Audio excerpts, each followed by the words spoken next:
Hey, how's it going? It's Tara from Biscuit. I'm live. I'm talking about your creative business and how you can get your head around the whole thing.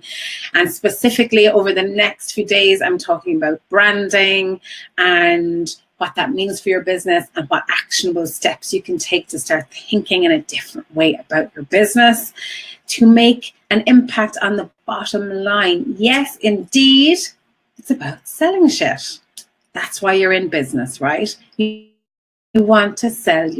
That's such a, isn't it? What? Creative people want to sell stuff? Yes. And it shouldn't be a dirty word, earning money from something you are so passionate about.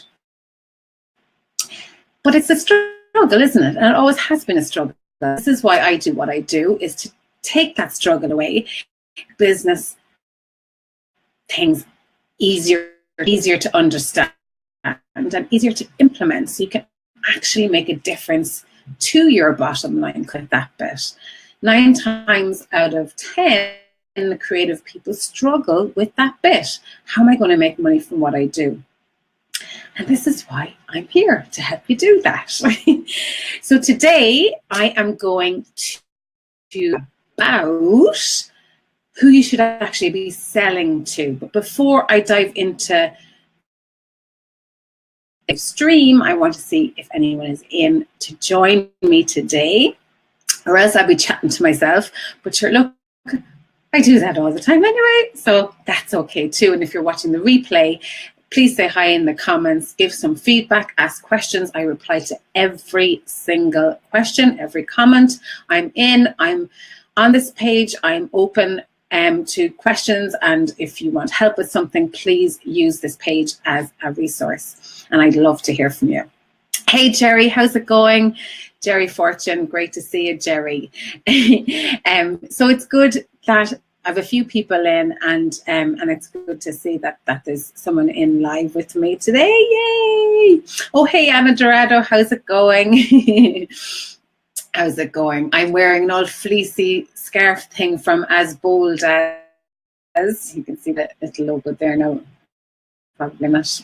Oh, I'm actually covering it there. So lush and warm because it's snowing. It's snowing in Dublin. So I hope you're all warm wherever you are, and that you're cozying up a bit, and that the roads won't be too bad later on. So, interweb friends, what are we going to talk about today? Let's see. Yesterday, I talked about what your business stands for. The comments and direct emails that I've gotten, a message that I've gotten around this topic, which was, and it is an interesting one, and it's an important one for your business, because if you are generically creating a product or a service for people, it'll get very, very place. We are in an internet is, and it gives form, and I think it is a time to be in business. Wide open space to work with. It's how do you work it smartly and strategically, so you're not wasting your time or faffing around the place, banging out stuff that doesn't make sense to who you should be selling to. So yesterday we talked about that. We talked about asking yourself that question. What do I stand for? What do I want to be known for? What message do I wrap around my business? Because it's not just about what you're creating, it's the wraparound message. What is it? And I hope that you dived into that or about that for your business. Okay, so there's a few comments in here. I just want to say hello. Jerry says it's blooming freezing. It's seconds blooming freezing. All right, Jerry girl. Jeannie Mac. Freezing, like there'll be layers on, there'll be layers. Suzanne, hi Suzanne, how's it going? Good to see you in here. Hey Monica, how are you? Lovely to see you in here too. Monica says she has to drive now, but she has me on. Okay, cool. Be careful driving there, girl. I hope the roads are okay. Okay, so talked about yesterday. Today, I want to talk about who you should be selling to. So you might have figured out, yeah, I kind of get, the underlying passion I do and what my core vision is for my business. And you might have worked on that a little bit previously to this conversation, or you might have an inkling into what that is. And where it tends to stop, and this is what happens a lot, is the passion is there, the motivation is there, the drive to, yeah, I want to do this, I want to create all this gorgeous stuff, and I want to sell it, and I want to make people happy, I want to make me happy. But here's what happens. We tend to go to start selling in our local craft fair, or we might go to run an exhibition in our local library, or we might put our stuff online and just put it up and buy it, right? And we are so emotionally connected that when somebody actually wants to buy our work, we nearly fall over ourselves and feel so grateful that someone wants to actually give us money for what we do.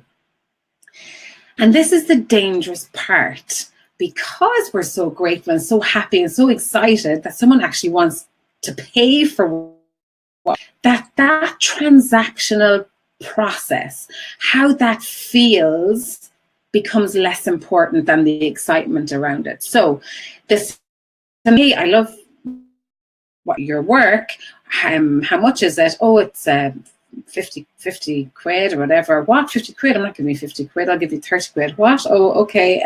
Yeah, you're probably right, it's not worth that. Okay, here it is for 30. Yeah, maybe would you throw in something else? Oh, okay.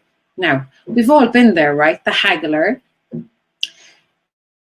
Confidence as creative people, yeah, they want to buy it. Yippee, I'm so lucky, I'm so honored, I'm so lucky. Okay, it wasn't what I wanted, but and really I didn't make any money because it actually cost me 40 quid to make, 30 for it, but at least someone wanted to buy it. Yippee, I won.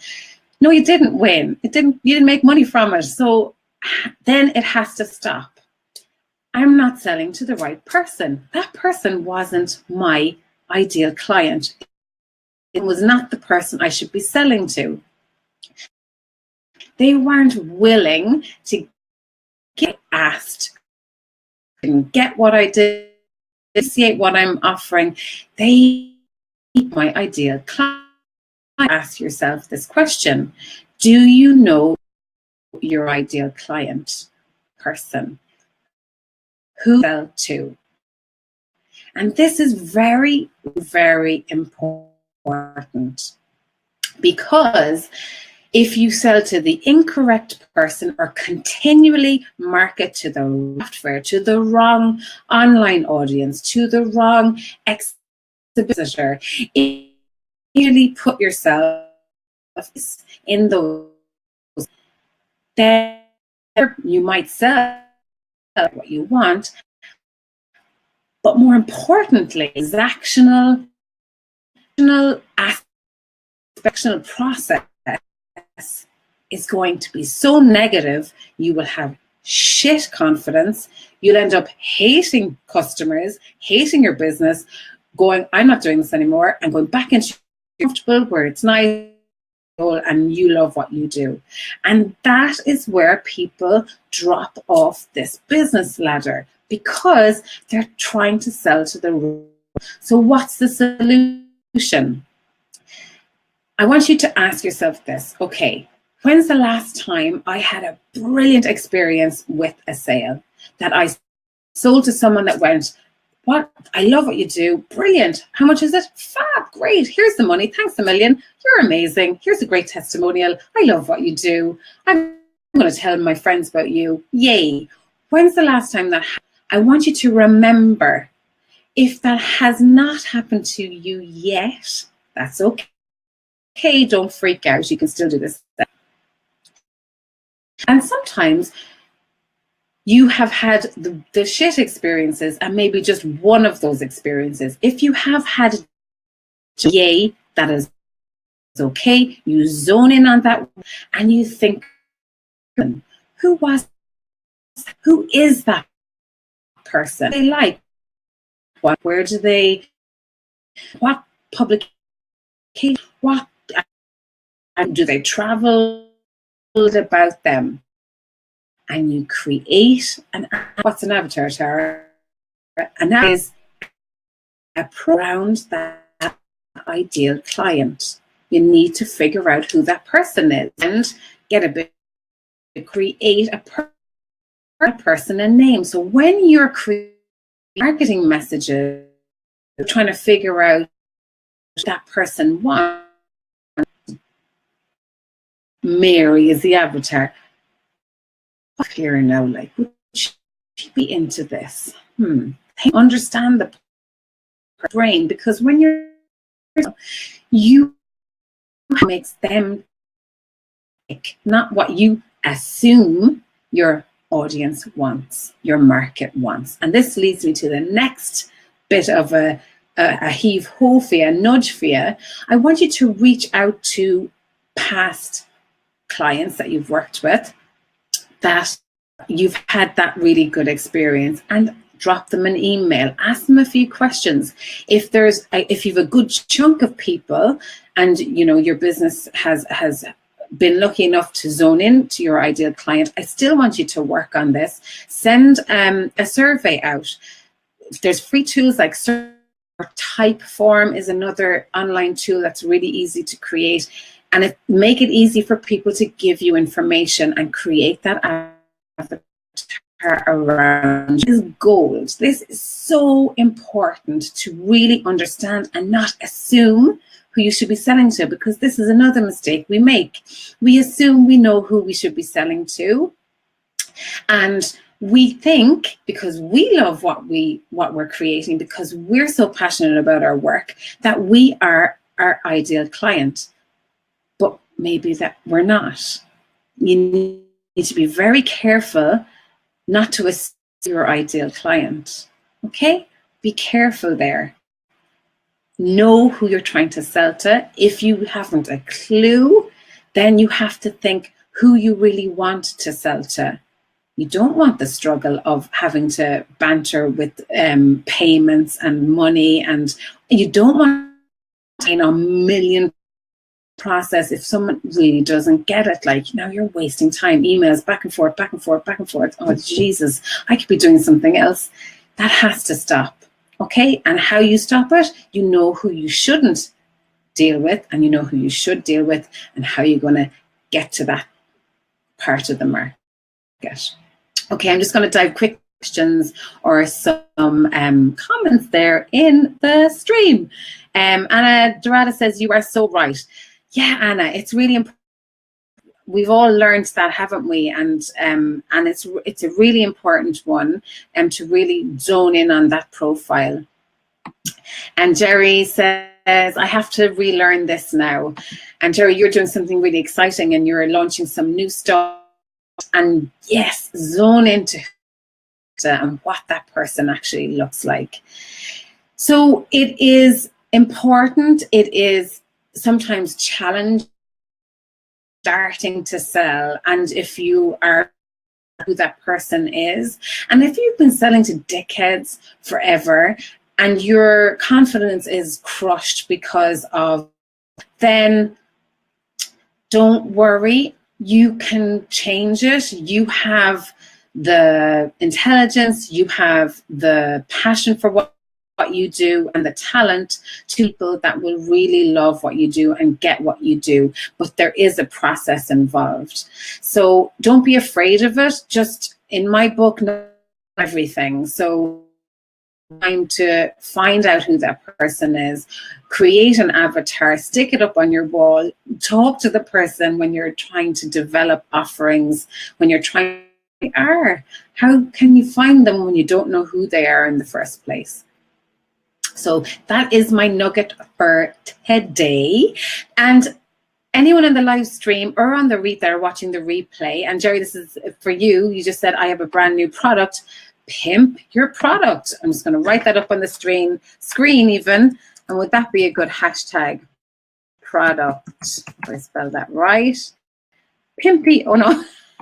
Now how does that read? Pimp be our product.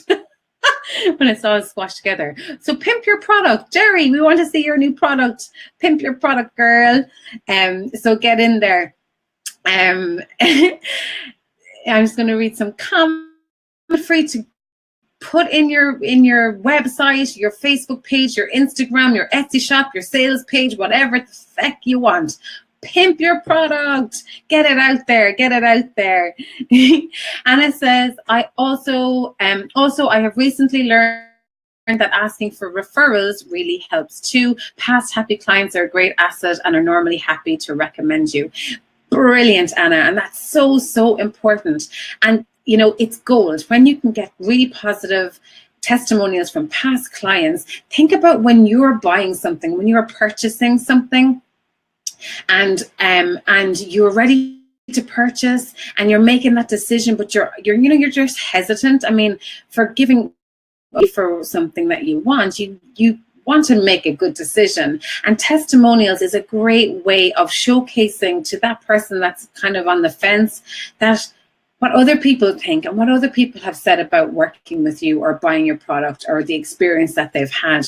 And don't be afraid to pimp your testimonials, even on social. It's a great way of getting positive content out there about what you do and for pushing people along that sales channel into your PayPal account or your Stripe account.